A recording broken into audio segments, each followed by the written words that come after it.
Sudamérica, hace 15 millones de años. Una criatura monstruosa llamada ave del terror se erige como la reina de las bestias en esta zona. Tenían una cabeza enorme que utilizaban como arma homicida. Por primera vez en la historia, un ave se encontraba en el primer escalón de los depredadores de todo un continente.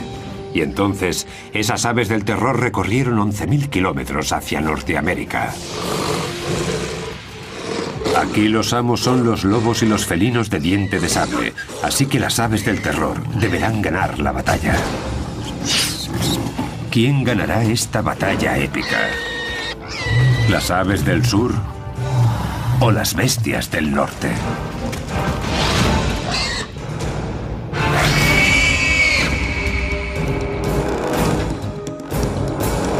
Depredadores prehistóricos, las aves del terror.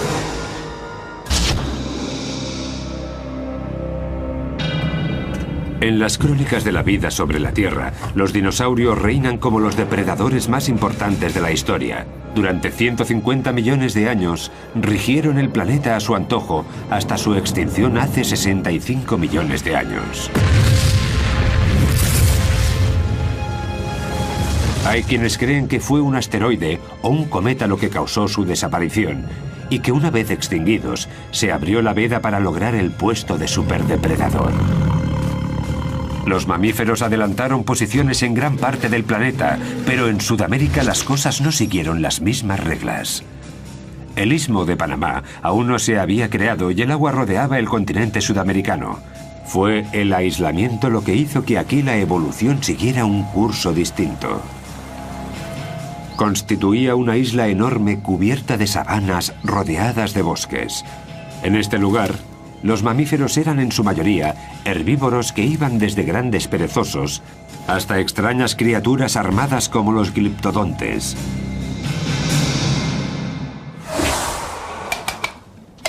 Dados los participantes, el título a superdepredador se lo llevó una familia de aves monstruosas un tanto peculiares. En la actualidad las conocen como aves del terror y vivieron unos 158 millones de años.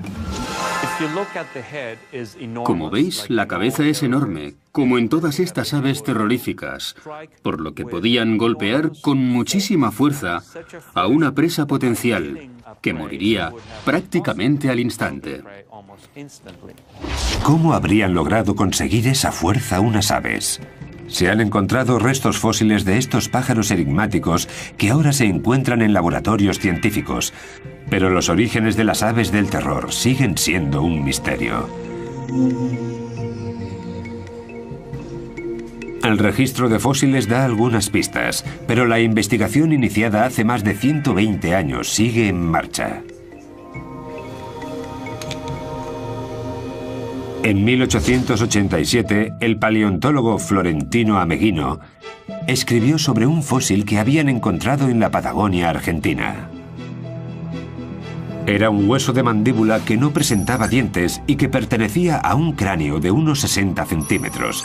Dadas las dimensiones y según Ameghino, debía de tratarse de un mamífero. Tras varias investigaciones y sus posteriores descubrimientos, se dio cuenta de que se había equivocado. A los científicos les llevó otros 4 años identificar a aquellos grandes depredadores como aves. Las pistas clave las encontraron en el centro de los propios huesos fósiles.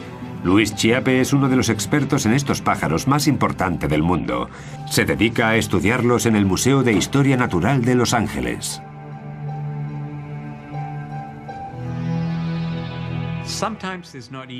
A veces no es fácil diferenciar un hueso de ave de los de un mamífero o incluso un reptil.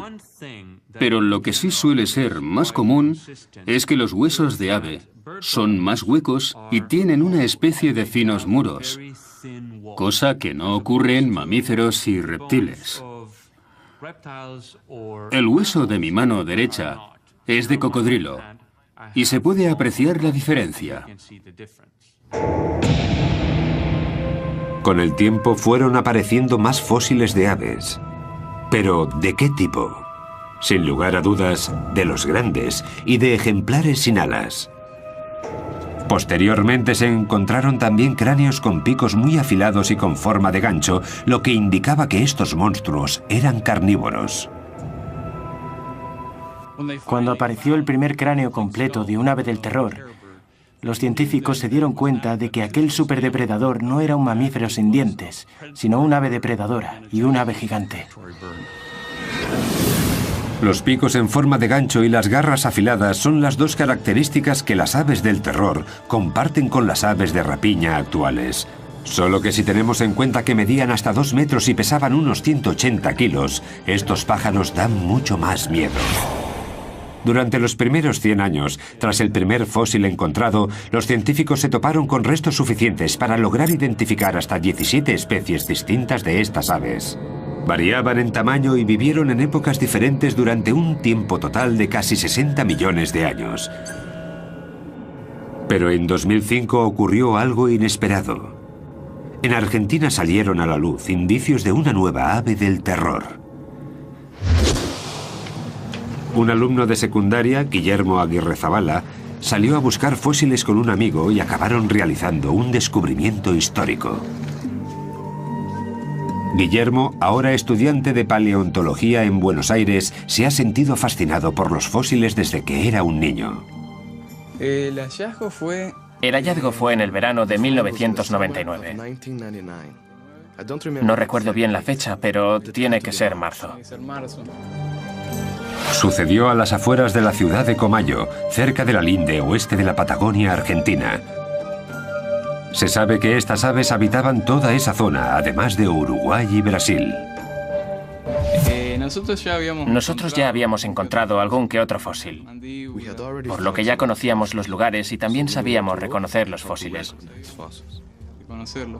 Este, particularmente, era un cráneo casi completamente cubierto. A partir de que encontramos las primeras piezas, contactamos con la gente de la Asociación Paleontológica de Bariloche. Y allí fue donde aprendimos a extraer fósiles. Guillermo y su amigo cubrieron con cuidado su hallazgo y lo transportaron unos 60 kilómetros hasta la ciudad de Bariloche. Lo entregaron al Museo de Paleontología de aquella pequeña ciudad y allí estuvo prácticamente ignorado durante 5 años. Cuando Luis Chiappe se enteró de lo ocurrido, se llevó un equipo internacional para que clasificase el nuevo ejemplar en la familia de las aves del terror. Resultó que se trataba de una especie totalmente nueva. Este cráneo mide casi 70 centímetros. Es enorme. Nos dejó atónitos. Fue un momento único. Eso sin duda. El equipo de Luis dató el cráneo en hace 15 millones de años y lo llamó Kelenken guillermoi. Kelenken por un antiguo espíritu de la Patagonia y Guillermoi por Guillermo. Se trataba de un descubrimiento único. Estaban ante una especie nueva con una cabeza distinta a la de cualquier otra ave de la historia. Con un cráneo de casi 70 centímetros, estamos ante el cráneo de ave más grande del mundo. Es incluso más grande que el de un caballo.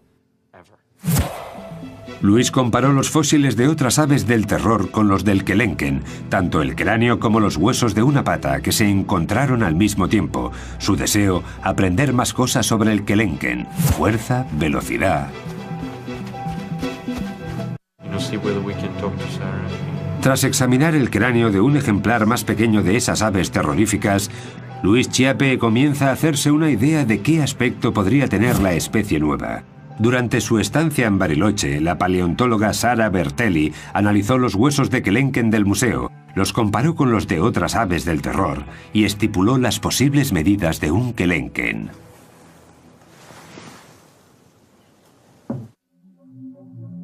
Aunque el cráneo era lo más espectacular del hallazgo, el hueso entero de una de las patas facilitó también datos muy importantes.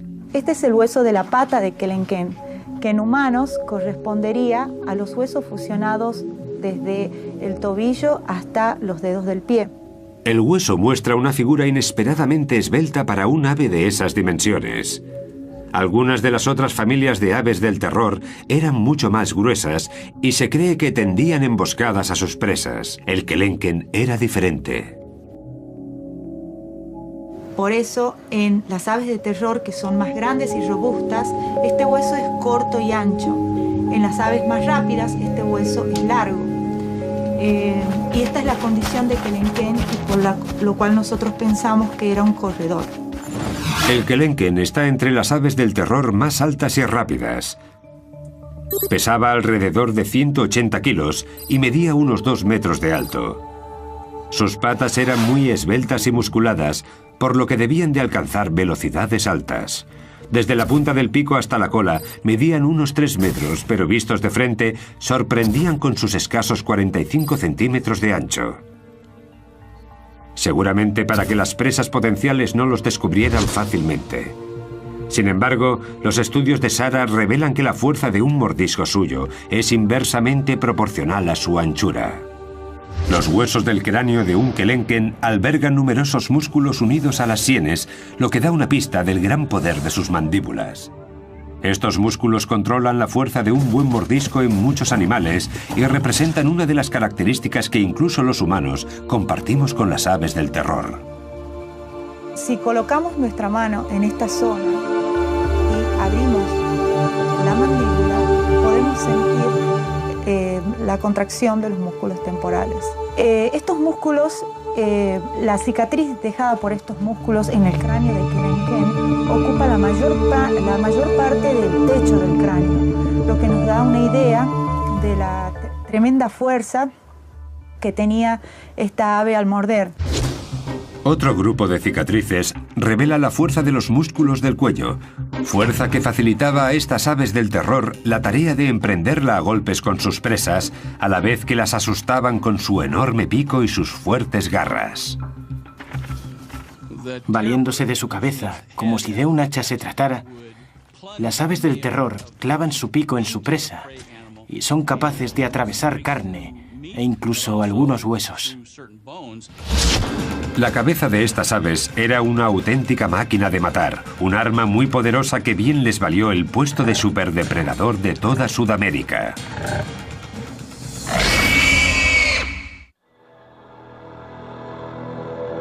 En Sudamérica, el cráneo de las aves kelenken traen de cabeza a los investigadores que las estudian. Los fósiles encontrados de esta especie demuestran que lo usaban como arma homicida en sus ataques. Pero la tecnología actual también nos muestra cómo funcionaban dichos cráneos. Esto os va a gustar. En los Estados Unidos, 2 científicos se preparan para realizarle un TAC a un cráneo de una de estas aves y ver su interior. Larry Whitmer es profesor de anatomía en la Universidad de Ohio. Con él está Bob Chandler, especialista en aves del terror de la Universidad Estatal de Georgia. ¿Qué vamos a hacer? Intentaremos alinearlo para que quede centrado antes de proceder con los rayos X. Así el láser lo recorrerá completamente de arriba abajo. Listo. El proceso parte del cráneo de un ave del terror y le da la vuelta. No tarda ni un minuto, pero las imágenes resultantes dan pistas de la naturaleza de aquellas aves y de cómo vivían y cazaban.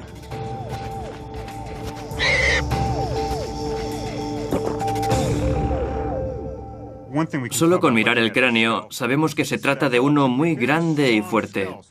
También se aprecia este pilar delante de la cuenca de los ojos, un pilar largo y fuerte. En la zona correspondiente a las mejillas hay una especie de barra bastante gruesa que nos sugiere que el cráneo en sí estaba diseñado para dar y soportar fuertes golpes. Algo que el pacífico y herbívoro Homalodotherium habría comprobado por sí mismo al enfrentarse al temido kelenken. El Homalodotherium era una de las presas más comunes del kelenken.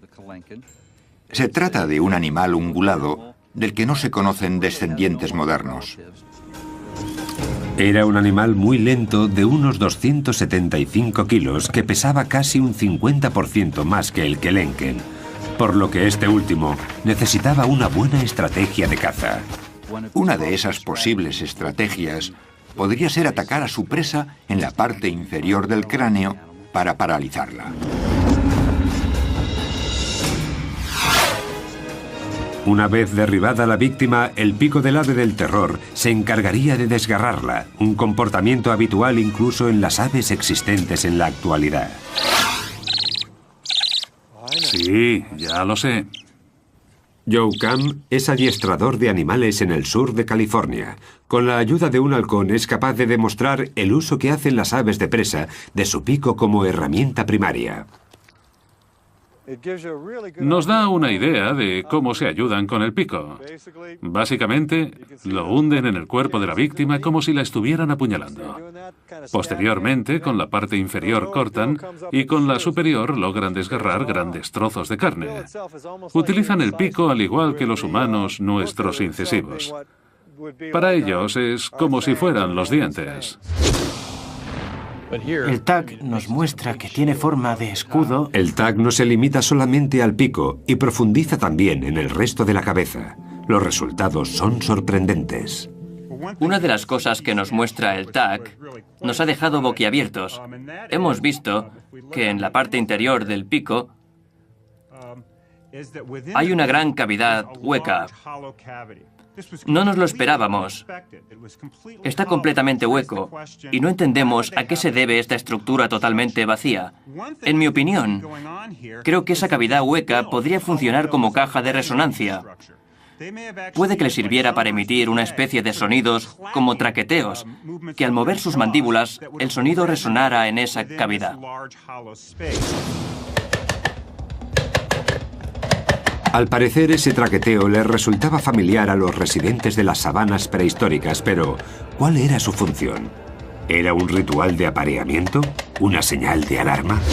El tag no puede dar respuesta a esas preguntas, pero sí confirma que aquellas aves oían a la perfección estos peculiares sonidos. Voy a ampliar esta parte del oído a ver si descubrimos qué se cuece ahí dentro. No hay restos de tejidos de estas aves, pero los espacios huecos que dejaron sus órganos, como el cerebro o el oído interno, nos muestran cuál podría haber sido su apariencia con bastante detalle. A esta parte interna del oído se la conoce como cóclea. Como vemos, es muy larga y recta. Su longitud nos indica que estos animales tenían una capacidad auditiva muy desarrollada. Según el tag, es precisamente esta parte del oído interno la que controlaba la increíble agilidad de estas aves del terror.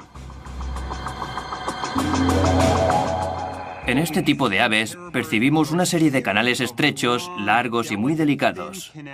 Por eso sabemos que su sentido del equilibrio tenía que estar muy desarrollado, lo que les permitía realizar cambios de dirección bruscos, algo imprescindible en un buen depredador. Gracias a este sistema podemos hacernos una idea del equipamiento neuronal que les permitía estos movimientos. Un animal pequeño intentando esconderse de su perseguidor no lograría salir airoso, pues estas aves lo verían y se lo comerían de un solo bocado. Un gran ejemplo de recompensa instantánea. Si este comportamiento era algo habitual en estas aves, puede que también escupieran las indigestas bolas de pelo e incluso algunos huesos de sus manjares, como hacen hoy en día muchas otras aves. Si las imágenes por ordenador que muestran los canales auditivos de estos animales nos indican que las aves del terror eran avezados cazadores, ¿qué descubriremos al estudiar las imágenes de su cerebro? Pues que además de ser más grande que el de otros animales, el de estos singulares pájaros estaba estrechamente conectado al sentido de la vista. Unos lóbulos más grandes y un cerebro de mayores dimensiones son una combinación idónea para recibir y procesar lo que el animal ve, una habilidad fundamental a la hora de acechar y atacar a una posible presa. Sin embargo, sorprende que no haya indicios de la presencia de un órgano olfativo, lo que sugiere que era más un depredador activo que un ave de rapiña. Algunos carnívoros, como los osos, son también animales carroñeros y dependen de su olfato para encontrar la carne muerta. El tag indica que las aves del terror no pertenecían a ese grupo. Estos animales no tenían el sentido del olfato nada desarrollado. Estamos ante el cerebro de un depredador. ¿Qué se les pasaría por la cabeza a estas aves del terror cuando encontraban una posible presa como el gliptodonte? El gliptodonte es uno de los animales más característicos de entre todos los mamíferos de Sudamérica, por su armadura ósea y resistente. Es un animal que vivió en la era de los Kelenken y que pesaba unos 90 kilos. La armadura le cubría todo el lomo, desde la cola hasta lo alto de la cabeza. Hablamos de un animal al que no debía ser muy fácil matar, porque poseía un caparazón de 1,5 centímetros de espesor. Ahí es donde entra en acción el poder cerebral de las aves del terror. Llevamos mucho tiempo gastando bromas sobre el escaso tamaño del cerebro de los pájaros, pero este es relativamente grande. Estos centros de aquí pertenecen al córtex cerebral. Como se puede ver aquí, en estos ejemplares está muy extendido, lo que indica que estos animales tenían mucha capacidad para enfrentarse a condiciones inesperadas. Tenían una cierta capacidad de razonamiento a la hora de resolver problemas. Y el armado gliptodonte era sin duda un problema. Me imagino al Kelenken acechando al gliptodonte, pensando en cómo atacar, barajando sus opciones de éxito. Al final, tras estudiar los movimientos de su presa, un ave del terror se habría dado cuenta de que si metía una de sus patas por debajo del caparazón del gliptodonte, podría darle la vuelta y dejar a su víctima con el vientre expuesto.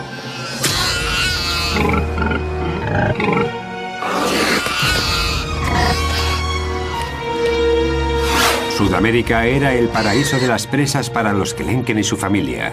Al tratarse de un depredador activo y con un peso de unos 200 kilos, estas aves tenían que ingerir entre 10 y 15 kilos de comida al día. Y este aislado continente se los proporcionaba, por lo que estas aves del terror vivían en su propio jardín del Edén. Estamos hablando de grandes cantidades de posibles víctimas y de muy poca competencia para los Kelenken, pues muchos de ellos eran de enormes dimensiones. Pero nada es para siempre. Nuestro planeta está constantemente cambiando y el paraíso remoto de estas aves empezó a resquebrajarse al ritmo de las erupciones volcánicas.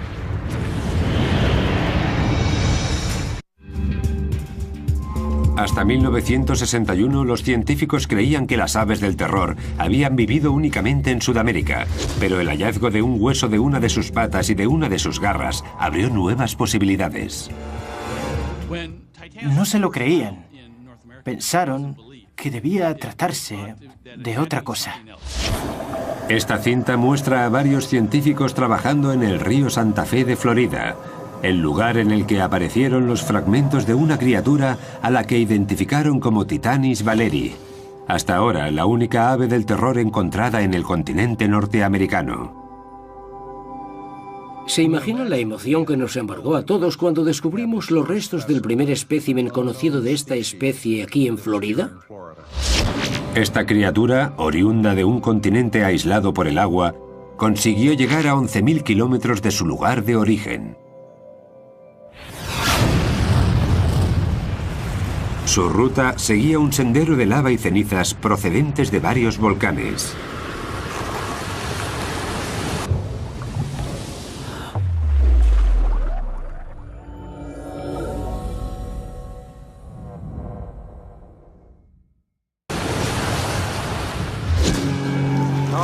Este es un hermoso fragmento de ceniza procedente de un volcán.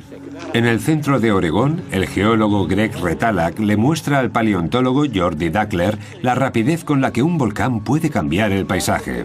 Es un tipo de roca volcánica muy poco habitual.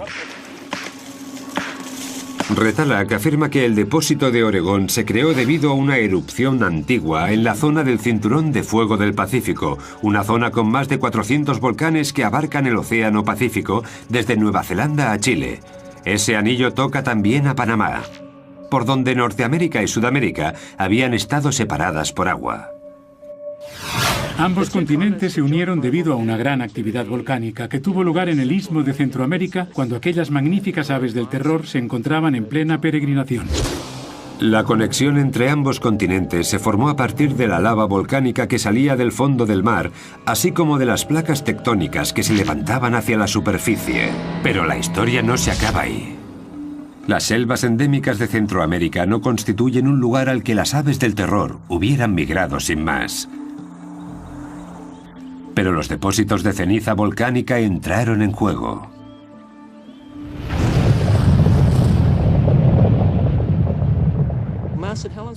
Cuando el monte Santa Elena entró en erupción, originó una capa de 1 metro de ceniza más o menos.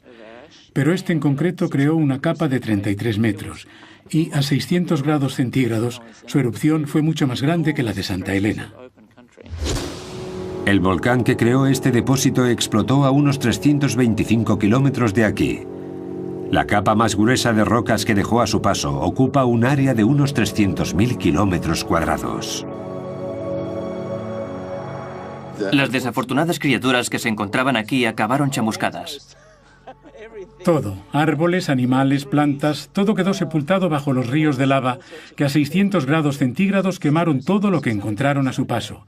Las temperaturas eran superiores a las de un crematorio. No pudieron escapar. Nada podría sobrevivir a aquello.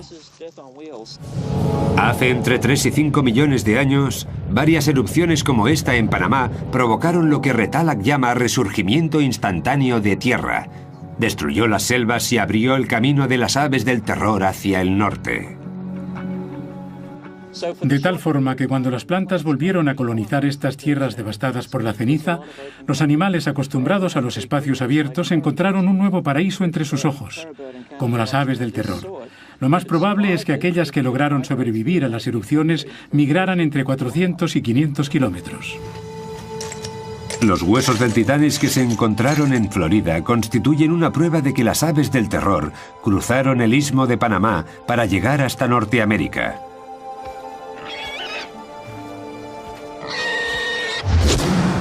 Cuando los volcanes cubrieron el hueco que había entre ambos continentes, Panamá hizo de puente de unión. Las aves migraron hacia nuevas sabanas, ampliando su territorio.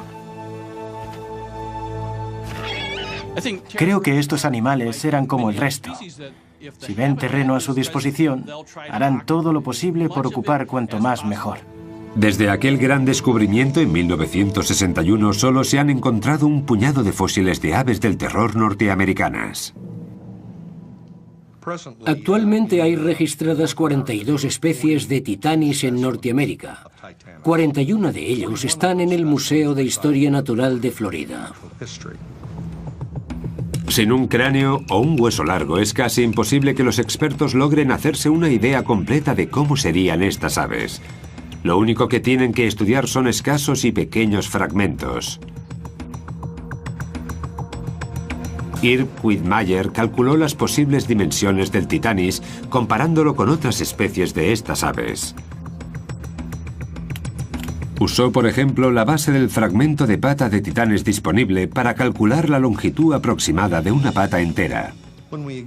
Al estudiar este hueso vimos que es bastante ancho.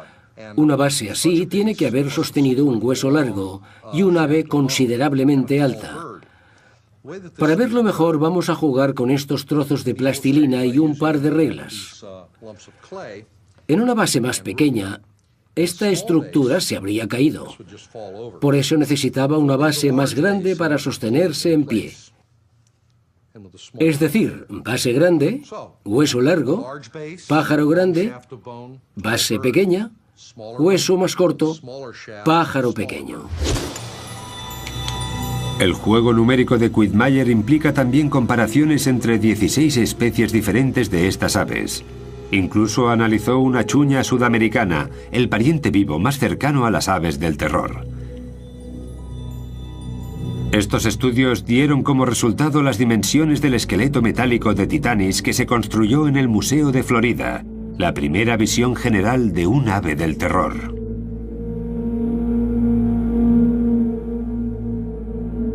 Los científicos concluyeron que el Titanis se parecía asombrosamente a los Kelenken, la especie de aves del terror más alta de todas, aunque su tamaño fuera un 20% más pequeño. Sin embargo, esa menor envergadura le habría proporcionado más velocidad y agilidad. Las aves del terror que llegaron a Norteamérica formaban parte del gran intercambio americano, un intercambio de especies entre América del Norte y América del Sur a través del Istmo de Panamá. Las aves que nos conciernen requerían esa mayor velocidad para atrapar a las nuevas especies con las que se toparon, y es que cazar a un caballo no era tarea fácil. Las aves más rápidas en la actualidad son los avestruces que, similares en forma y tamaño, nos ayudan a hacernos una idea de cómo corrían las aves del terror. Algunas de estas aves se parecen mucho en lo que a extremidades se refiere al avestruz. Por eso nos valemos de estas últimas para reconstruir la locomoción de las primeras. Dado que el avestruz es capaz de alcanzar los 50 o 60 kilómetros por hora, no es fácil detenerlas para estudiar de cerca su técnica. Por eso, el biólogo Kevin Middleton ha invitado al gimnasta Henry Holloway al campus de la Universidad de California en San Bernardino para intentar recrear cómo alcanzan esas velocidades algunas aves. Henry nos demostrará cómo se mueven las patas del avestruz con la ayuda de un equipo especial. Son unos zancos, unas estructuras de aluminio hechas de fibra de carbono que te dan un impulso equivalente al que proporcionas tú al saltar. Ahora Henry podrá correr como un avestruz, gracias a la imitación de unos tendones nuevos muy largos y elásticos. Sin embargo, la anatomía de los huesos desempeña también un gran papel en esta ecuación. Tenemos el fémur, la rodilla, la espinilla y el pie. Normalmente las aves tienen pies más grandes y se apoyan sobre sus patas al igual que hace Henry cuando se pone de puntillas. Y las aves corren de puntillas. El tamaño del pie es muy importante porque cuanto más grande sea, más largas serán las zancadas. En realidad, esas rodillas que parecen estar del revés funcionan como nuestros tobillos en estos animales tan veloces. Un gran ejemplo de lo grandes que son los huesos del pie y del efecto palanca que generan.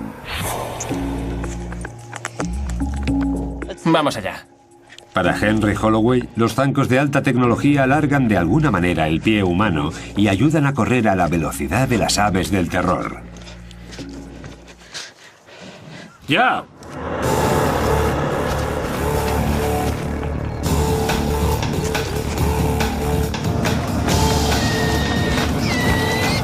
Da zancadas de 2 metros y alcanza los 37 kilómetros por hora. Las aves del terror, con patas más largas y músculos más desarrollados, pegarían saltos de hasta 3 metros y alcanzarían los 65 kilómetros por hora como el avestruz de hoy en día. En una carrera de alta velocidad, el Titanis debía seguir el ritmo de un caballo si no quería que éste le diera una buena coz. Las aves del terror tenían buenos reflejos y arrancaban con facilidad. Cuando alcanzaban a su presa, le propinaban un buen golpe con el pico en la parte posterior del cuello, hiriéndola gravemente. Cuando el animal hubiera muerto desangrado, atacaría de nuevo para despacharlo finalmente.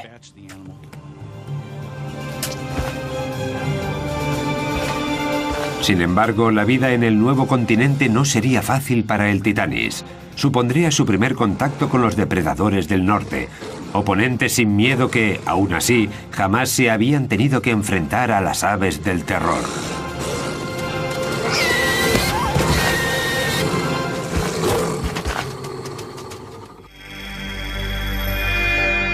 Hace alrededor de 5 millones de años, en lo que ahora se conoce como el sureste de los Estados Unidos, un recién llegado misterioso se alimentaba de caballos primitivos. En su hábitat habitual, las aves del terror eran el depredador más fuerte de la cadena, pero en Norteamérica habrían de ganarse el puesto frente a criaturas totalmente desconocidas para ellas. En la misma época en la que vivía el Titanis en América del Norte, había un animal parecido al lobo llamado lobo Edwards. No igualaba a los lobos actuales en tamaño, pero sí era más grande que el coyote. Aquellos lobos que solían cazar en grupo estaban decididos a robarles a las aves del terror sus presas, pero no era un oponente habitual y mucho menos fácil. Dependían de su instinto y lograron expandirse. Era una cuestión de atención, de ver quién lograba despistar al otro y por cuánto tiempo. Si te despistas y tienes que enfrentarte a un lobo, seguramente no tengas muchas opciones de aprovechar tu energía y mantener a los demás a raya. Los lobos modernos suelen agobiar a sus presas. Seguramente sus primos prehistóricos hicieran algo semejante. Creo que el momento crucial en su relación tuvo lugar cuando el Titanis se dio cuenta de que su vida corría peligro. Cuando aquellas aves del terror se hicieron a la idea de que sus víctimas iban en grupo y también tenían su propia estrategia, decidieron emplear su energía en otras cosas y no sobre un cadáver. El Titanis entró en crisis. A medida que se acercaban los lobos, él se ponía más nervioso. La tensión es extrema y un movimiento en falso puede ser decisivo. Un sacrificio importante da la victoria a los lobos.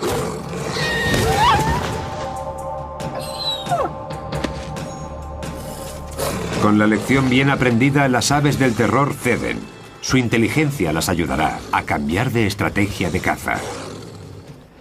Estoy seguro de que la primera vez que una de aquellas aves terroríficas se encontró con una manada de lobos, se dio cuenta de que no merecía la pena enfrentarse, porque acabaría perdiendo la batalla. Cambiaron de estrategia, empezaron a evitar los encontronazos. Si mataban una presa, vendrían los lobos inmediatamente, y las aves no querían convertirse en parte del menú. Los depredadores constituían también un peligro para los huevos de estas aves. Los científicos creen que debían de ser similares a los huevos de avestruz, también manjar de los depredadores actuales. Hoy en día, muchos depredadores logran mantener alejados a los avestruces de sus huevos. Sin embargo, los depredadores prehistóricos habían de esperar a que las aves del terror se despistaran de sus nidos. Si estos huevos se parecían a los de avestruz, ¿eran muy resistentes? Para comprobarlo, colocamos una tabla de madera sobre un único huevo de avestruz y vamos añadiendo pesas de hierro, 10 kilos cada una. La tabla concentra todo el peso en un punto, pero, aún así, el cascarón soporta la presión hasta un total de 80 kilos. Después se rompe. Sin embargo, es una fuerza ilusoria. Si ese mismo huevo se cayera desde una altura de 60 centímetros, rompería al instante, y lo mismo si chocaran dos huevos. A un lobo Edwards no le costaría mucho cascar un huevo de un ave del terror para poder degustar el manjar de su interior. Pero tampoco era el único depredador norteamericano al que debía enfrentarse el Titanis. Entre los más peligrosos contamos al Smilodon gracilis, un antepasado de los felinos de dientes de sable. Estos últimos harían su aparición en el planeta en la era siguiente. Un enfrentamiento entre un guepardo y un avestruz reflejaría cómo los felinos prehistóricos evitaban enfrentarse a un ave del terror adulta. Sin embargo, con los polluelos la historia era otra. Si pensamos en una hembra de paseo con sus polluelos, no nos costará imaginarnos a una de las diminutas crías rezagada del grupo. Es justo ese el momento que aprovechan los felinos para saltar sobre ella, agarrarla y comérsela. No tan rápido. La madre entra en acción. Si el felino no logra escapar, se preparará para atacar a su oponente. Con las garras intentará alcanzarlo en el pecho. Sin embargo, el ave va mejor armado. Su enorme cabeza será su mejor aliado y el felino resultará herido de muerte a cabezazos. Aunque es demasiado tarde para salvar al polluelo, que falleció desnucado.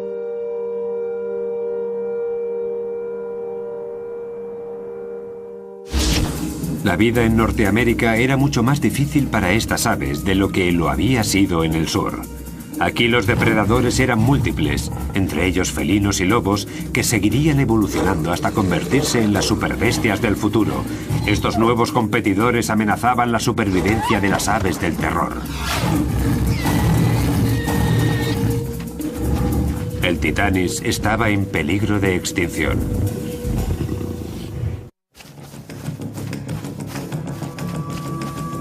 El reinado de las aves del terror duró cerca de 60 millones de años. En Sudamérica eran el primer depredador de la cadena. En el norte, inmigrantes intrépidos. Su extinción forma parte de un puzzle que los científicos aún no han conseguido completar.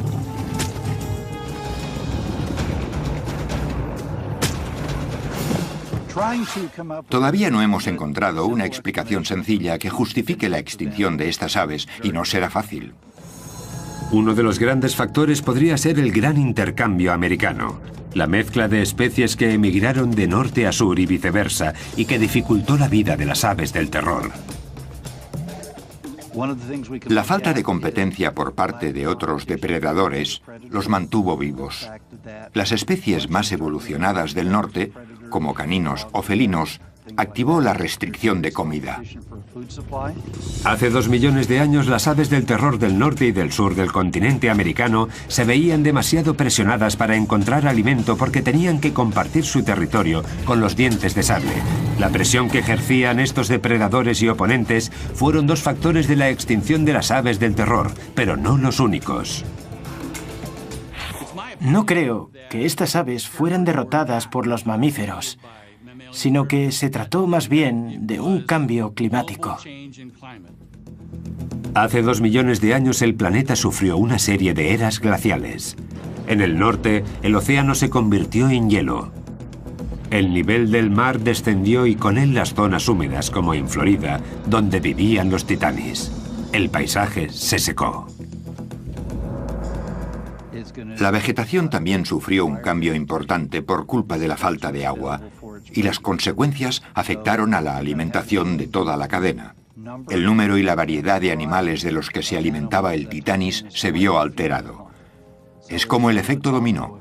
Es como si el cambio climático originó la extinción del titanis. En Sudamérica, los Andes continuaron el ascenso que habían comenzado hacía millones de años.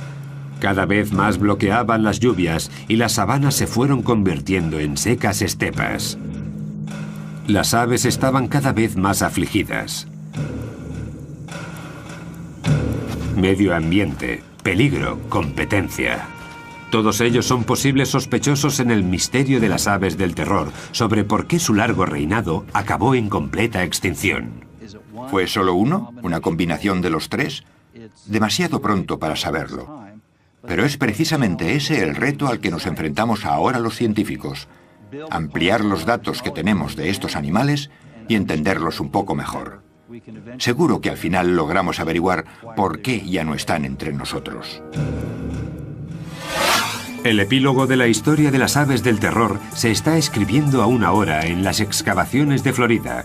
Se sabe que muchas de las grandes aves vagaron por la Tierra hace millones de años, pero se cree que el titanis, la última de esas aves, podría haber vivido hasta hace 10.000 años. Lo que significa que podrían haber llegado a tener contacto con los humanos. Aún no hemos encontrado ni un fragmento de titanis. Quizá este no fuera el mejor sitio para buscar. Es la época correcta y la era adecuada, pero puede que no el entorno preciso. Los científicos Richard Halber y Bruce McFadden dirigen una excavación arqueológica en la que los sedimentos de calizas contenían fósiles del gran intercambio americano. Quieren resolver el enigma del titanis. Puede que los humanos de su época los cazaran hasta provocar su extinción. Si el titanis vivió hasta hace 10.000 años, una de las explicaciones posibles para la extinción de una de las aves con más éxito de la historia sería la acción humana, que por aquel entonces también se extendía por toda Norteamérica. El problema era el siguiente. En tierras secas, los fósiles aparecen en las capas sedimentarias. La posición de las capas suele corresponder a la fecha de los fósiles. Pero los del titanis aparecieron bajo el agua, a donde los había llevado el río de Santa Fe. ¿De dónde salen estos fósiles? Es que se encontraron aislados en el medio del arroyo y no en una zona amplia de sedimentos. Los buceadores encontraron fragmentos de titanis mezclados con huesos de animales que vivieron hace 10.000 años. Así que, ¿de cuándo podrían ser estos? Bruce McFadden resolvió el misterio gracias a los restos químicos de los minerales que había en los fósiles. Comparó los huesos de titanis con los de otros especímenes recientes y con los de algunos de hace 2 millones de años.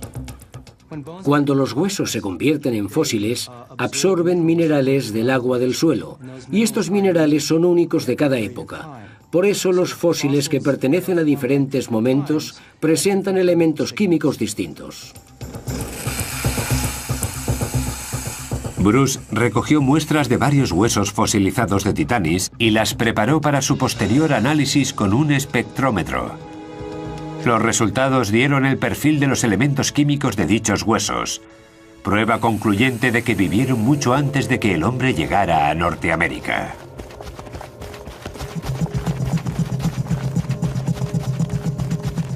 Hay dos patrones básicos, uno de ellos los que tienen alrededor de 15.000 años y el otro para los huesos que representan a los animales de hasta hace 2 millones de años. Y el Titanis pertenece a este grupo. Su concentración de elementos es característica de los fósiles de hace 2 millones de años. Sorprendentemente, la historia no se acabó allí. Las aves del terror aún tienen mucho que contarnos sobre su vida en el norte. Bruce McFadden también encontró fósiles de Titanis en Texas que databan no de hace 2, sino 5 millones de años. Es decir, las aves del terror vivieron en Norteamérica alrededor de 3 millones de años, mucho tiempo para una sola especie.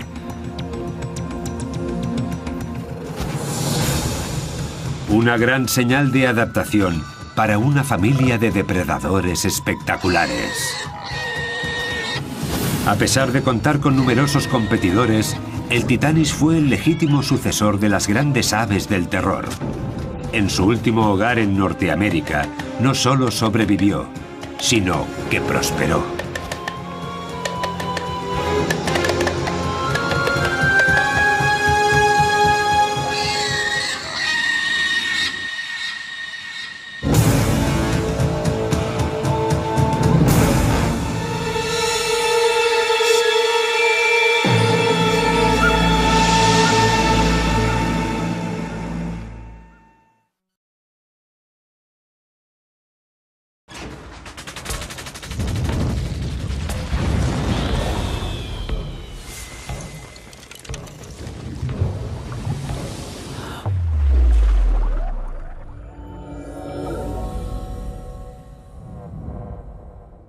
Corto, pájaro pequeño.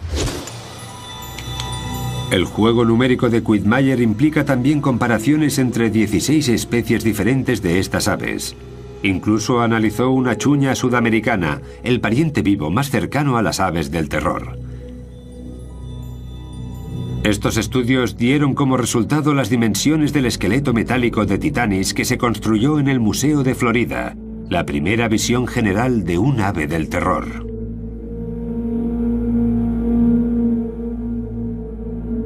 Los científicos concluyeron que el Titanis se parecía asombrosamente a los Kelenken, la especie de aves del terror más alta de todas, aunque su tamaño fuera un 20% más pequeño. Sin embargo, esa menor envergadura le habría proporcionado más velocidad y agilidad. Las aves del terror que llegaron a Norteamérica formaban parte del gran intercambio americano, un intercambio de especies entre América del Norte y América del Sur a través del Istmo de Panamá. Las aves que nos conciernen requerían esa mayor velocidad para atrapar a las nuevas especies con las que se toparon, y es que cazar a un caballo no era tarea fácil.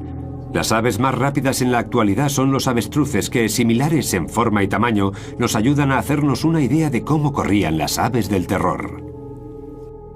Algunas de estas aves se parecen mucho en lo que a extremidades se refiere al avestruz. Por eso nos valemos de estas últimas para reconstruir la locomoción de las primeras. Dado que el avestruz es capaz de alcanzar los 50 o 60 kilómetros por hora, no es fácil detenerlas para estudiar de cerca su técnica. Por eso, el biólogo Kevin Middleton ha invitado al gimnasta Henry Holloway al campus de la Universidad de California en San Bernardino para intentar recrear cómo alcanzan esas velocidades algunas aves. Henry nos demostrará cómo se mueven las patas del avestruz con la ayuda de un equipo especial. Son unos zancos, unas estructuras de aluminio hechas de fibra de carbono que te dan un impulso equivalente al que proporcionas tú al saltar. Ahora Henry podrá correr como un avestruz gracias a la imitación de unos tendones nuevos muy largos y elásticos. Sin embargo, la anatomía de los huesos desempeña también un gran papel en esta ecuación. Tenemos el fémur, la rodilla, la espinilla y el pie. Normalmente las aves tienen pies más grandes y se apoyan sobre sus patas al igual que hace Henry cuando se pone de puntillas. Y las aves corren de puntillas. El tamaño del pie es muy importante porque cuanto más grande sea, más largas serán las zancadas. En realidad, esas rodillas que parecen estar del revés funcionan como nuestros tobillos en estos animales tan veloces. Un gran ejemplo de lo grandes que son los huesos del pie y del efecto palanca que generan. Vamos allá. Dados los participantes, el título a superdepredador se lo llevó una familia de aves monstruosas un tanto peculiares.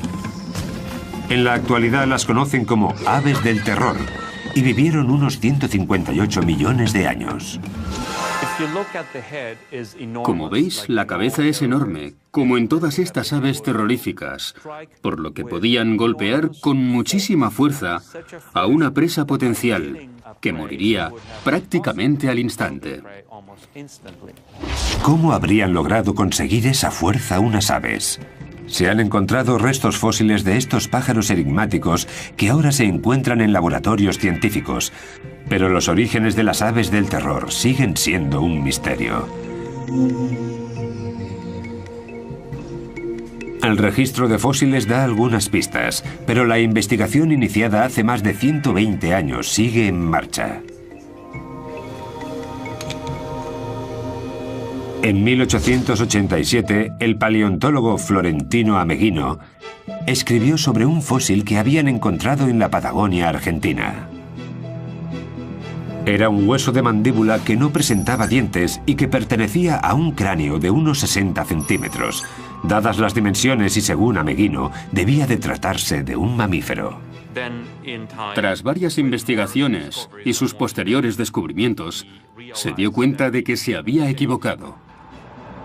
A los científicos les llevó otros 4 años identificar a aquellos grandes depredadores como aves.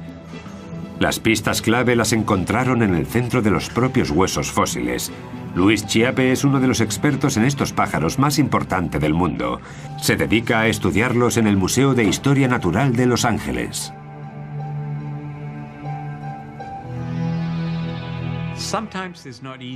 A veces no es fácil diferenciar un hueso de ave de los de un mamífero o incluso un reptil. Pero lo que sí suele ser más común es que los huesos de ave son más huecos y tienen una especie de finos muros, cosa que no ocurre en mamíferos y reptiles. El hueso de mi mano derecha es de cocodrilo y se puede apreciar la diferencia. Con el tiempo fueron apareciendo más fósiles de aves. ¿Pero de qué tipo? Sin lugar a dudas, de los grandes y de ejemplares sin alas. Posteriormente se encontraron también cráneos con picos muy afilados y con forma de gancho, lo que indicaba que estos monstruos eran carnívoros. Cuando apareció el primer cráneo completo de un ave del terror, los científicos se dieron cuenta de que aquel... A partir de la lava volcánica que salía del fondo del mar, así como de las placas tectónicas que se levantaban hacia la superficie. Pero la historia no se acaba ahí. Las selvas endémicas de Centroamérica no constituyen un lugar al que las aves del terror hubieran migrado sin más. Pero los depósitos de ceniza volcánica entraron en juego.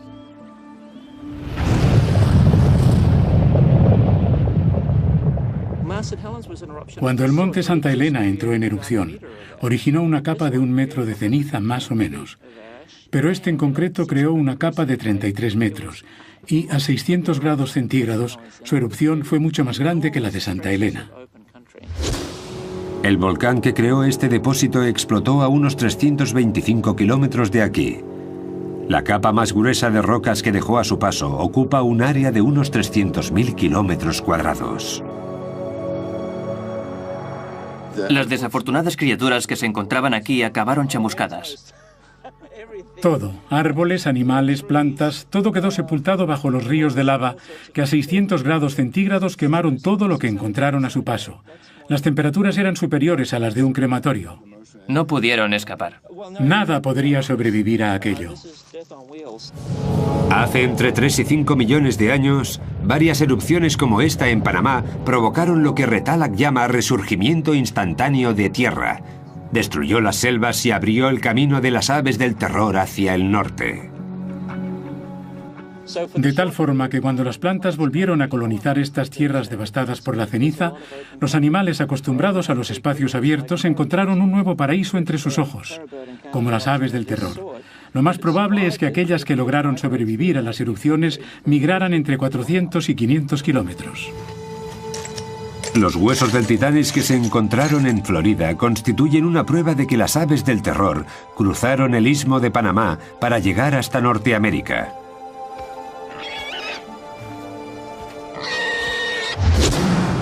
Cuando los volcanes cubrieron el hueco que había entre ambos continentes, Panamá hizo de puente de unión. Las aves migraron hacia nuevas sabanas, ampliando su territorio. Creo que estos animales eran como el resto. Si ven terreno a su disposición, harán todo lo posible por ocupar cuanto más mejor. Desde aquel gran descubrimiento en 1961 solo se han encontrado un puñado de fósiles de aves del terror norteamericanas. Actualmente hay registradas 42 especies de titanis en Norteamérica. 41 de ellos están en el Museo de Historia Natural de Florida. Sin un cráneo o un hueso largo es casi desarrollado. Estamos ante el cerebro de un depredador. ¿Qué se les pasaría por la cabeza a estas aves del terror cuando encontraban una posible presa como el gliptodonte? El gliptodonte es uno de los animales más característicos de entre todos los mamíferos de Sudamérica, por su armadura ósea y resistente. Es un animal que vivió en la era de los Kelenken y que pesaba unos 90 kilos. La armadura le cubría todo el lomo, desde la cola hasta lo alto de la cabeza. Hablamos de un animal al que no debía ser muy fácil matar, porque poseía un caparazón de 1,5 centímetros de espesor. Ahí es donde entra en acción el poder cerebral de las aves del terror. Llevamos mucho tiempo gastando bromas sobre el escaso tamaño del cerebro de los pájaros, pero este es relativamente grande. Estos centros de aquí pertenecen al córtex cerebral. Como se puede ver aquí, en estos ejemplares está muy extendido, lo que indica que estos animales tenían mucha capacidad para enfrentarse a condiciones inesperadas. Tenían una cierta capacidad de razonamiento a la hora de resolver problemas. Y el armado gliptodonte era sin duda un problema. Me imagino al Kelenken acechando al gliptodonte, pensando en cómo atacar, barajando sus opciones de éxito. Al final, tras estudiar los movimientos de su presa, un ave del terror se habría dado cuenta de que si metía una de sus patas por debajo del caparazón del gliptodonte, podría darle la vuelta y dejar a su víctima con el vientre expuesto.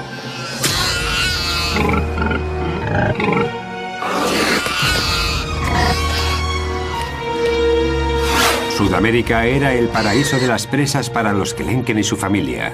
Al tratarse de un depredador activo y con un peso de unos 200 kilos, estas aves tenían que ingerir entre 10 y 15 kilos de comida al día. Y este aislado continente se los proporcionaba, por lo que estas aves del terror vivían en su propio jardín del Edén. Estamos hablando de grandes cantidades de posibles víctimas y de muy poca competencia para los Kelenken, pues muchos de ellos eran de enormes dimensiones. Pero nada es para siempre. Nuestro planeta está constantemente cambiando y el paraíso remoto de estas aves empezó a resquebrajarse al ritmo de las erupciones volcánicas.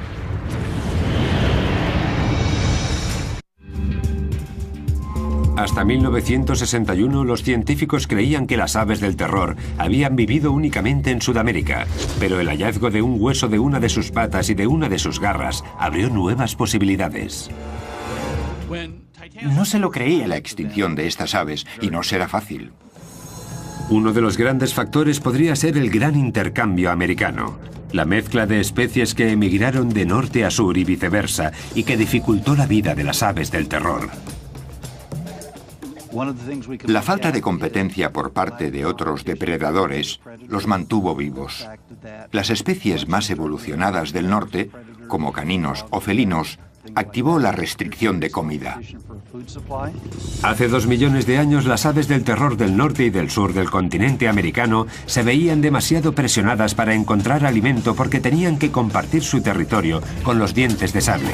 La presión que ejercían estos depredadores y oponentes fueron 2 factores de la extinción de las aves del terror, pero no los únicos. No creo que estas aves fueran derrotadas por los mamíferos, sino que se trató más bien de un cambio climático. Hace 2 millones de años el planeta sufrió una serie de eras glaciales. En el norte, el océano se convirtió en hielo.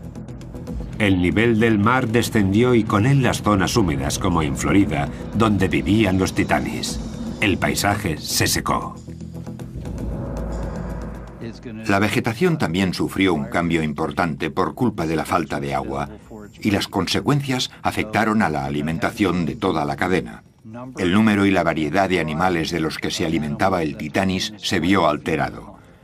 Es como el efecto dominó. Es como si el cambio climático originó la extinción del titanis. En Sudamérica, los Andes continuaron el ascenso que habían comenzado hacía millones de años. Cada vez más bloqueaban las lluvias y las sabanas se fueron convirtiendo en secas estepas. Las aves estaban cada vez más afligidas. Medio ambiente, peligro, competencia. Todos ellos son posibles sospechosos en el misterio de las aves del terror sobre por qué su largo reinado acabó en completa extinción. ¿Fue solo uno? ¿Una combinación de los 3? Demasiado pronto para saberlo. Pero es precisamente ese el reto al que nos enfrentamos ahora los científicos. Ampliar los datos que tenemos de estos animales y entenderlos un poco mejor. Seguro que al final logramos averiguar por qué ya no están entre nosotros. El epílogo de la historia de las aves del terror se está escribiendo aún ahora en las excavaciones de Florida. Se sabe que muchas de las grandes aves vagaron por la Tierra hace millones de años, pero se cree que el titanis, la última de esas aves, podría haber vivido hasta hace 10.000 años. Lo que significa que podrían haber llegado a tener contacto con los humanos. Aún no hemos encontrado ni un... por culpa de la falta de agua, y las consecuencias afectaron a la alimentación de toda la cadena. El número y la variedad de animales de los que se alimentaba el titanis se vio alterado. Es como el efecto dominó. Es como si el cambio climático originó la extinción del titanis. En Sudamérica, los Andes continuaron el ascenso que habían comenzado hacía millones de años. Cada vez más bloqueaban las lluvias y las sabanas se fueron convirtiendo en secas estepas. Las aves estaban cada vez más afligidas. Medio ambiente, peligro, competencia. Todos ellos son posibles sospechosos en el misterio de las aves del terror sobre por qué su largo reinado acabó en completa extinción. ¿Fue solo uno? ¿Una combinación de los 3? Demasiado pronto para saberlo. Pero es precisamente ese el reto al que nos enfrentamos ahora los científicos. Ampliar los datos que tenemos de estos animales y entenderlos un poco mejor. Seguro que al final logramos averiguar por qué ya no están entre nosotros. El epílogo de la historia de las aves del terror se está escribiendo aún ahora en las excavaciones de Florida. Se sabe que muchas de las grandes aves vagaron por la Tierra hace millones de años, pero se cree que el titanis, la última de esas aves, podría haber vivido hasta hace 10.000 años. Lo que significa que podrían haber llegado a tener contacto con los humanos. Aún no hemos encontrado ni un fragmento de titanis. Quizá este no fuera el mejor sitio para buscar. Es la época correcta y la era adecuada, pero puede que no el entorno preciso. Los científicos Richard Halber y Bruce McFadden dirigen una excavación arqueológica en la que los sedimentos de calizas contenían fósiles del gran intercambio americano. Quieren resolver el enigma del titanis. Puede que los humanos de su época los cazaran hasta provocar su extinción. Si el titanis vivió hasta hace 10.000 años, Una de las explicaciones posibles para la extinción de una de las aves con más éxito de la historia sería la acción humana, que por aquel entonces también se extendía por toda Norteamérica. El problema era el siguiente. En tierras secas, los fósiles aparecen en las capas sedimentarias. La posición de las capas suele corresponder a la fecha de los fósiles, pero los del Titanis aparecieron bajo el agua, a donde los había llevado el río de Santa Fe. ¿De dónde salen estos fósiles? Es que se encontraron aislados en el medio del arroyo y no en una zona amplia de sedimentos. Los buceadores encontraron fragmentos de Titanis mezclados con huesos de animales que vivieron hace 10 función. ¿Era un ritual de apareamiento? ¿Una señal de alarma? El TAC no puede dar respuesta a esas preguntas, pero sí confirma que aquellas aves oían a la perfección estos peculiares sonidos. Voy a ampliar esta parte del oído, a ver si descubrimos qué se cuece ahí dentro. No hay restos de tejidos de estas aves, pero los espacios huecos que dejaron sus órganos, como el cerebro o el oído interno, nos muestran cuál podría haber sido su apariencia con bastante detalle. A esta parte interna del oído se la conoce como cóclea. Como vemos, es muy larga y recta. Su longitud nos indica que estos animales tenían una capacidad auditiva muy desarrollada. Según el TAC, es precisamente esta parte del oído interno la que controlaba la increíble agilidad de estas aves del terror. En este tipo de aves percibimos una serie de canales estrechos, largos y muy delicados. Por eso sabemos que su sentido del equilibrio tenía que estar muy desarrollado, lo que les permitía realizar cambios de dirección bruscos, algo imprescindible en un buen depredador. Gracias a este sistema podemos hacernos una idea del equipamiento neuronal que les permitía estos movimientos. Un animal pequeño intentando esconderse de su perseguidor no lograría salir airoso, pues estas aves lo verían y se lo comerían de un solo bocado. Un gran ejemplo de recompensa instantánea. Si este comportamiento era algo habitual en estas aves, puede que también escupieran las indigestas bolas de pelo e incluso algunos huesos de sus manjares, como hacen hoy en día muchas otras aves. Si las imágenes por ordenador que muestran los canales auditivos de estos animales nos indican que las aves del terror eran avezados cazadores, ¿qué descubriremos al estudiar las imágenes de su cerebro? Pues que además de ser más grande que el de otros animales, el de estos singulares pájaros estaba estrechamente conectado al sentido de la vista. Unos lóbulos más grandes y un cerebro de mayores dimensiones son una combinación idónea para recibir y procesar lo que el animal ve, una habilidad fundamental a la hora de acechar y atacar a una posible presa. Sin embargo, sorprende que no haya indicios de la presencia de un órgano olfativo, lo que sugiere que era más un depredador activo que un ave de rapiña. Algunos carnívoros, como los osos, son también animales carroñeros y dependen de su olfato para encontrar la carne muerta. El TAC indica que las aves del terror no pertenecían a ese grupo.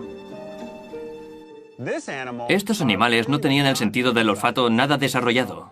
Estamos ante el cerebro de un depredador. ¿Qué se les pasaría por la cabeza a estas aves del terror cuando encontraban una posible millones de años? Como veis, la cabeza es enorme, como en todas estas aves terroríficas, por lo que podían golpear con muchísima fuerza a una presa potencial, que moriría prácticamente al instante. ¿Cómo habrían logrado conseguir esa fuerza unas aves?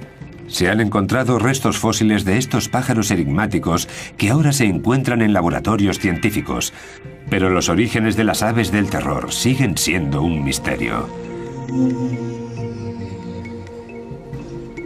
El registro de fósiles da algunas pistas, pero la investigación iniciada hace más de 120 años sigue en marcha. En 1887, el paleontólogo Florentino Ameghino escribió sobre un fósil que habían encontrado en la Patagonia argentina. Era un hueso de mandíbula que no presentaba dientes y que pertenecía a un cráneo de unos 60 centímetros. Dadas las dimensiones y según Ameghino, debía de tratarse de un mamífero. Tras varias investigaciones y sus posteriores descubrimientos, se dio cuenta de que se había equivocado. A los científicos les llevó otros 4 años identificar a aquellos grandes depredadores como aves. Las pistas clave las encontraron en el centro de los propios huesos fósiles. Luis Chiappe es uno de los expertos en estos pájaros más importante del mundo. Se dedica a estudiarlos en el Museo de Historia Natural de Los Ángeles.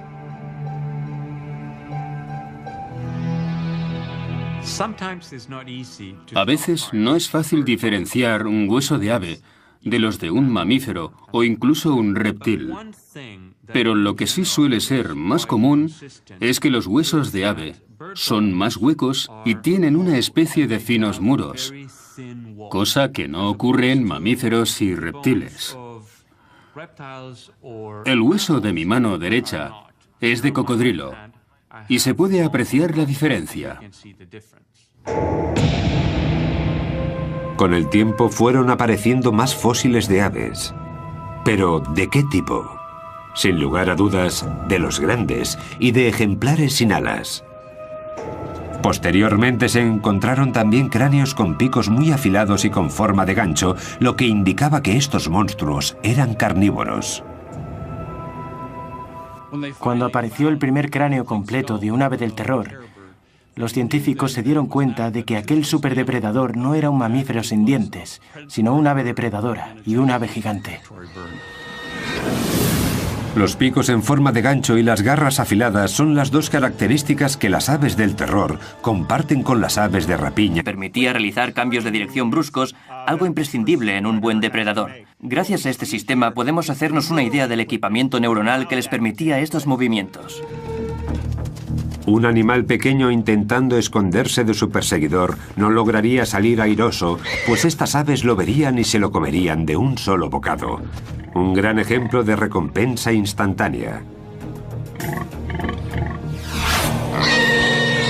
Si este comportamiento era algo habitual en estas aves, puede que también escupieran las indigestas bolas de pelo e incluso algunos huesos de sus manjares, como hacen hoy en día muchas otras aves.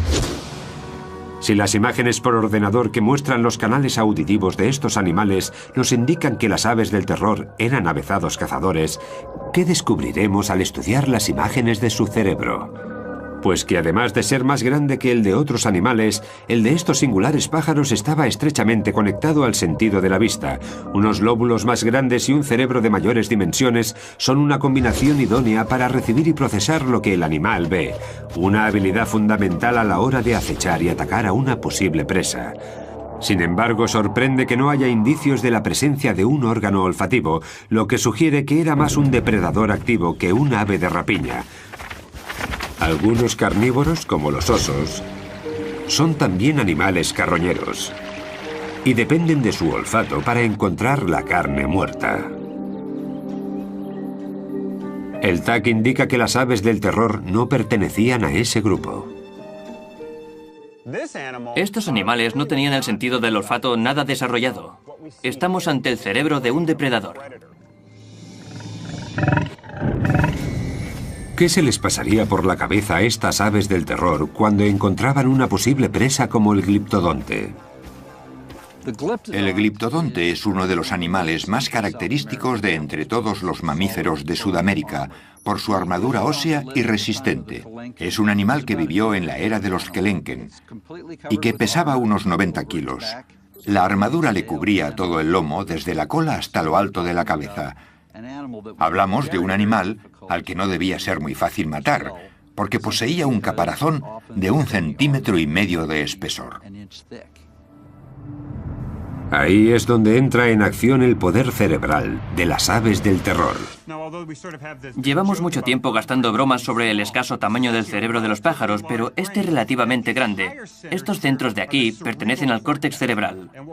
Como se puede ver aquí, en estos ejemplares está muy extendido, lo que indica que estos animales tenían mucha capacidad para enfrentarse a condiciones inesperadas.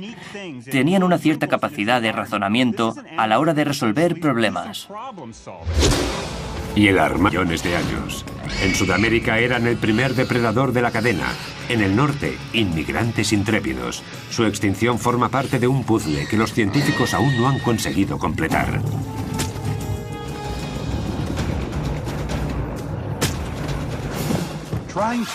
Todavía no hemos encontrado una explicación sencilla que justifique la extinción de estas aves, y no será fácil. Uno de los grandes factores podría ser el gran intercambio americano. La mezcla de especies que emigraron de norte a sur y viceversa, y que dificultó la vida de las aves del terror. La falta de competencia por parte de otros depredadores los mantuvo vivos. Las especies más evolucionadas del norte, como caninos o felinos, activó la restricción de comida. Hace 2 millones de años, las aves del terror del norte y del sur del continente americano se veían demasiado presionadas para encontrar alimento porque tenían que compartir su territorio con los dientes de sable. La presión que ejercían estos depredadores y oponentes fueron 2 factores de la extinción de las aves del terror, pero no los únicos. No creo que estas aves fueran derrotadas por los mamíferos, sino que se trató más bien de un cambio climático. Hace 2 millones de años el planeta sufrió una serie de eras glaciales. En el norte, el océano se convirtió en hielo. El nivel del mar descendió y con él las zonas húmedas, como en Florida, donde vivían los titanis. El paisaje se secó. La vegetación también sufrió un cambio importante por culpa de la falta de agua, y las consecuencias afectaron a la alimentación de toda la cadena. El número y la variedad de animales de los que se alimentaba el titanis se vio alterado. Es como el efecto dominó. Es como si el cambio climático originó la extinción del titanis. En Sudamérica, los Andes continuaron el ascenso que habían comenzado hacía millones de años. Cada vez más bloqueaban las lluvias y las sabanas se fueron convirtiendo en secas estepas. Las aves estaban cada vez más afligidas. Medio ambiente, peligro, competencia. Todos ellos son posibles sospechosos en el misterio de las aves del terror sobre por qué su largo reinado acabó en completa extinción. ¿Fue solo uno? ¿Una combinación de los 3? Demasiado pronto para saberlo. Pero es precisamente ese el reto al que nos enfrentamos ahora los científicos. Ampliar los datos que tenemos de estos animales y entenderlos un poco mejor. Seguro que al final logramos averiguar por qué ya no están entre nosotros. El epílogo de la historia de las aves del terror se está escribiendo. Como vemos, es muy larga y recta. Su longitud nos indica que estos animales tenían una capacidad auditiva muy desarrollada. Según el TAC, es precisamente esta parte del oído interno la que controlaba la increíble agilidad de estas aves del terror. En este tipo de aves percibimos una serie de canales estrechos, largos y muy delicados. Por eso sabemos que su sentido del equilibrio tenía que estar muy desarrollado, lo que les permitía realizar cambios de dirección bruscos, algo imprescindible en un buen depredador. Gracias a este sistema podemos hacernos una idea del equipamiento neuronal que les permitía estos movimientos. Un animal pequeño intentando esconderse de su perseguidor no lograría salir airoso, pues estas aves lo verían y se lo comerían de un solo bocado. Un gran ejemplo de recompensa instantánea. Si este comportamiento era algo habitual en estas aves, puede que también escupieran las indigestas bolas de pelo e incluso algunos huesos de sus manjares, como hacen hoy en día muchas otras aves.